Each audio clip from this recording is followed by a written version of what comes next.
Magandang hapon, Philippines. Magandang umaga sa Amerika. Nakita niyo guys yung sa dulo, 'di ba nakabakod ng hollow block 'yan? Dahil sa mga construction worker nagawa 'yan at saka pati itong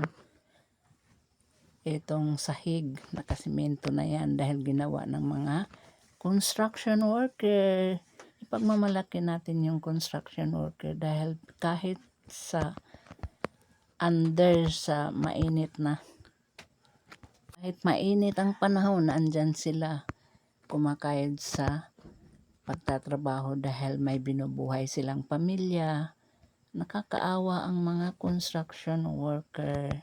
Noon guys, nung maliit pa kami, hindi pa ito nakasimento, hindi pa ito nakabato ang bakod. Ngayon lang ito nung bago na ang kapitan namin, kaya na ito na bakod ng bato. Kasi nung maliit pa kami ay walang simento ito. Dito kami naglalaro guys. Marami kaming kasing edad ko.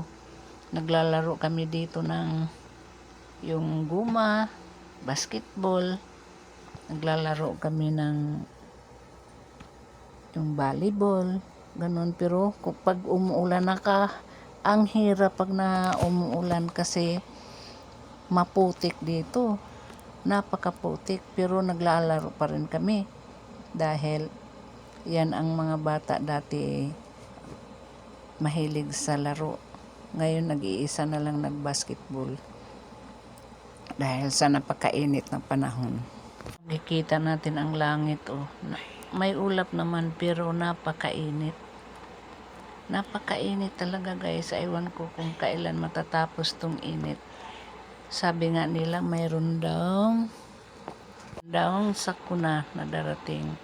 Tayo ay magdarasal na lang kung ano ang ibig sabihin niyan. Kung gusto niyang matapos na tong mundo, nasa kanya na yan, diba? Siya naman ang ating Panginoon naman ang may kapangyarihan. Tignan mo, asul na asul ang langit, napakainit talaga.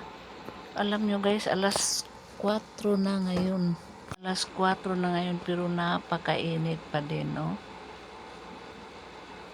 Parang masusunog na nga ang ating balat pag ka sa araw. Dito na lamang ako, mga friends, mga followers. Sana hindi kayo magsawa sa pagpanood ng aking mga upload. At sa inyo, maraming salamat. Thank you.